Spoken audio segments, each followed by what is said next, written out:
a baby. Hi guys, All alone, no one will come. She's got to save him. Daily struggle. She tells him, ooh, love, no one's ever gonna hurt you, love. I'm gonna give you all of my love. Hi guys, it's Sky Mom. So, today the topic is a morning routine for newborns. This is extremely important for new moms or even second-time moms. I'm a second-time mom. But it's really important to have a routine because if not, you're going to end up pulling your hair out and just almost losing your mind if you don't. Organization is the key to, like a successful mindset, I think. So, so I'm just going to tell you guys my routine and what's, kind of working for me. So I'm a big believer. Oh, by the way, not a professional. This is only my advice from myself. Duh, that would be my advice. Anyways, so, so I'm a big believer in co-sleeping. It's worked best for me and both my kids. With my son, I didn't even breastfeed, and it just seemed to work a lot better. He slept a lot better. He sleeps in his own bed now, so it didn't, harm anything for the future, because I know a lot of people think that, and, other reasons. But anyways, so I co-sleep.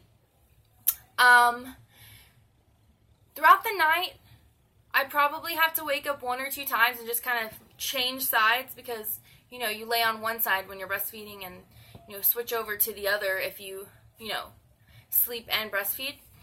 Anyway, so I do that about 2 times. And then in the morning, she gets really wiggly.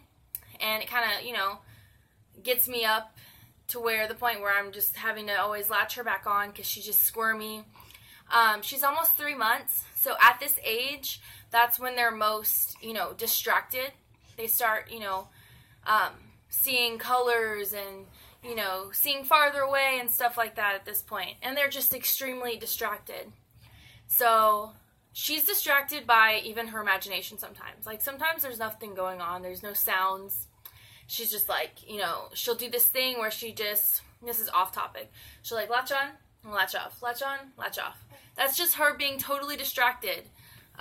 So if you have a TV playing or a light on or something, just turn it off if you're really trying to get her to go down.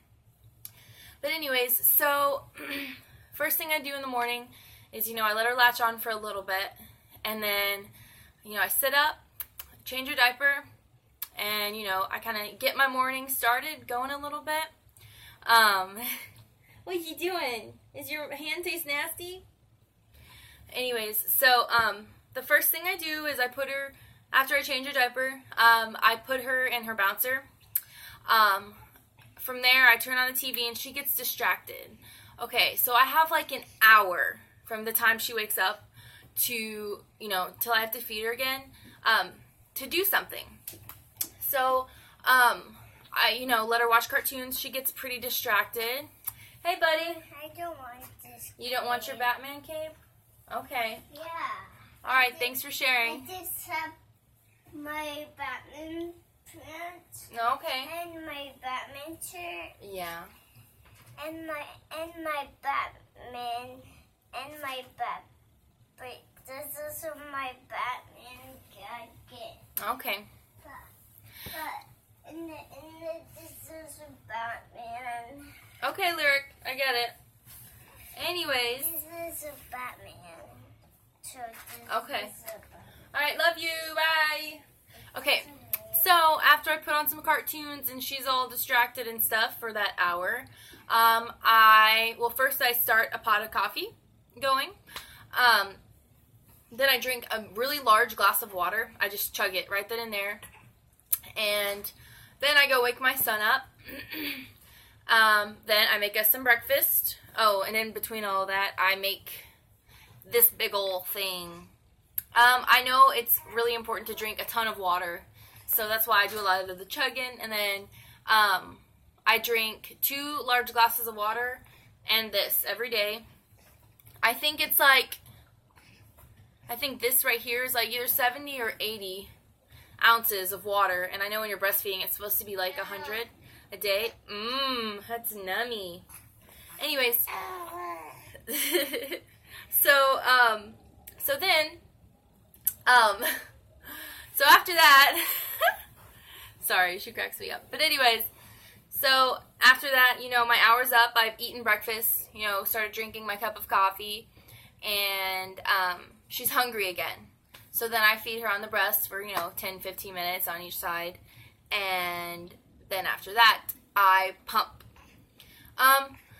The purpose to me for pumping is storage, because let's say it's the weekend and I want to go do something. I'm not always too comfortable. I mean, I don't really care, but sometimes it's just kind of difficult to latch her on and find the right spot to sit down and latch her on. So it's nice to just have a little bottle to travel with. And then after that, it's her nap time, and she most of the time goes down for at least 1 to 2 hours. And in that time, unless it's a weekend, I school my son. His birthday's in October, so he's kind of reached that mark to where he can't go to school yet, even though he just turned 4. He's like too late or whatever. So, someone's fussy. Good thing it's the end of the video. So then I just school him for, 1 to 2 hours, just to, because that's what other 4-year-olds are doing. But, yeah, that's it. Don't forget to subscribe. Yeah, I say a lot. Okay. Thanks, guys. Have a great day. Sky Mom.